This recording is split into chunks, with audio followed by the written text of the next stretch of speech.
Assalamualaikum warahmatullahi wabarakatuh. Halo semuanya, perkenalkan saya Rini Mayang Pauni dari Prodi Pendidikan Teknologi Informasi Universitas Muhammadiyah Tasikmalaya dengan NIM C2383207023. Nah, di sini saya akan mengajak teman-teman mengenal lebih dekat tentang memori eksternal. Memori merupakan bagian dari komputer yang berfungsi sebagai tempat penyimpanan informasi yang harus diatur dan dijaga sebaik-baiknya. Nah, lalu apa sih yang dimaksud dengan memori eksternal?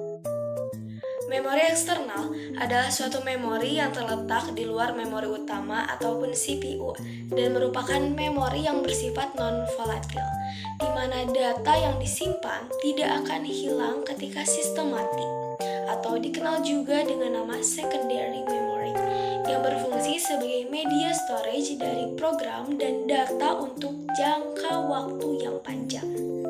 Oke, selanjutnya faktor dibutuhkannya memori eksternal. Yang pertama, dibutuhkannya media penyimpanan data untuk jangka waktu yang panjang. Yang kedua, kebutuhan akan memori utama saja tidak mencukupi, sehingga dibuat memori tambahan untuk menyimpan data yang lebih besar dan fleksibel. Nah, lalu semakin besarnya peralatan penyimpanan, maka dengan sendirinya mempengaruhi waktu pemrosesan. Nah, selanjutnya, ciri umum memori eksternal. Yang pertama, bersifat non-volatil. Jadi, walaupun komputer dimatikan, data yang disimpan tidak hilang. Nah, yang kedua, tidak berhubungan langsung dengan bus CPU. Nah, jadi membutuhkan perantara untuk menghubungkan kedua perangkat. Yang ketiga, akses data cukup lambat, disebabkan oleh bandwidth bus yang lebih rendah. Hal yang juga dikarenakan adanya mekanisme perputaran head dan piringan magnetik yang memakan waktu. Nah, lalu yang keempat, harganya relatif lebih murah.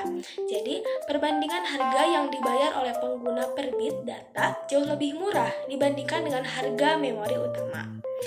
Oke teman-teman, selanjutnya kita beralih ke fungsi. Yang pertama, dapat menyimpan berkas secara permanen. Data tidak hilang walaupun komputer dimatikan atau non-volatil.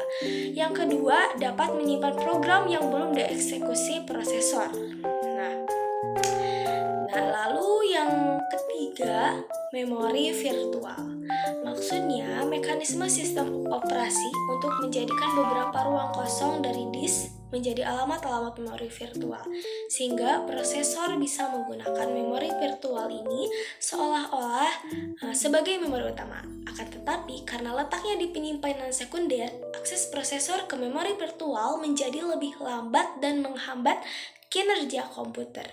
Oke teman-teman, selanjutnya kita beralih ke jenis memori eksternal. Terbagi menjadi dua. Yang pertama ada Sequential Access Storage Device atau sering disebut dengan SASD. Yang kedua ada Direct Access Storage Device atau DASD.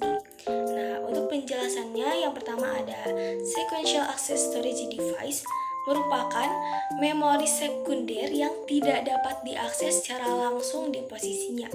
Pengaksesannya harus urut. Dibandingkan memori internal atau primer, kelebihannya adalah kapasitas data yang dapat ditampung lebih besar dan harga per bit informasi yang dapat direkam lebih murah. Sedangkan kekurangannya adalah kecepatan yang lebih lambat. Contoh media jenis ini adalah magnetic tape dan punch card. Nah, yang kedua, Direct Access Storage Device. Nah, merupakan memori sekunder yang dapat diakses langsung di posisinya. Dibanding memori primer, jenis ini memiliki kelebihan dan kekurangan yang sama dengan jenis ASD. Contohnya adalah magnetic disk, optical disk, dan flash memory. Oke teman-teman, sekarang saya akan menjelaskan mengenai beberapa contoh dari memori eksternal. Nah, termasuk juga nanti akan diperlihatkan gambar dari contoh-contoh tersebut. Yang pertama, magnetic disk. Magnetic disk adalah piringan bundar yang terbuat dari logam atau plastik dengan permukaan dilapisi bahan yang dapat dimagnetasi. Nah, contohnya seperti gambar di samping. Nah, lalu yang selanjutnya SSD. SSD atau singkatan dari Solid State Drive atau Solid State Disk adalah perangkat penyimpan data yang menggunakan serangkaian IC sebagai memori yang digunakan untuk menyimpan data atau informasi. Nah, SSD menggunakan semacam chip atau otak yang dapat mengingat suatu data hanya dengan mengalirkan arus listrik. Pembagian data pada SSD juga menggunakan chip yang otomatis, sehingga jika dia merasa chip pertama sudah full, maka akan memindahkan data pada chip yang berbeda tanpa merubah alamat data.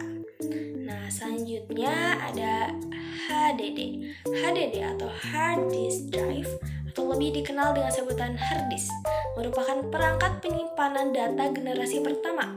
Pada zamannya, HDD memang bisa diandalkan, namun seiring berkembangnya teknologi dan kebutuhan akan teknologi juga makin meningkat, HDD saat ini kurang bisa diandalkan. Selanjutnya yang keempat, RAID. RAID atau yang merupakan singkatan dari Redundant Array of Independent Disk yang merujuk pada suatu teknologi di dalam suatu penyimpanan data pada komputer yang dipakai untuk melakukan implementasi aplikasi atau fitur toleransi kesalahan di media penyimpanan komputer, terutama pada hard disk, dengan memakai cara redundansi atau penumpukan data, baik itu dengan memakai software atau perangkat lunak, maupun perangkat keras, RAID atau hard drive yang terpisah. Nah, yang kelima ada magnetic tape. Magnetic tape adalah model pertama daripada secondary memory. Tape ini juga dipakai untuk alat input atau output, di mana informasi dimasukkan ke CPU dari tape dan informasi diambil dari CPU, lalu disimpan pada tape lainnya. Nah, selanjutnya yang keenam ada optical memory. Optical memory adalah tipe media yang membutuhkan laser untuk melakukan penyimpanan maupun pemanggilan informasi yang telah disimpan. Oke teman-teman, jadi begitulah penjelasan dari memori eksternal. Semoga penjelasan yang saya sampaikan bisa bermanfaat bagi kita semua. Terima kasih atas perhatiannya, kurang lebihnya mohon dimaafkan. Assalamualaikum warahmatullahi wabarakatuh.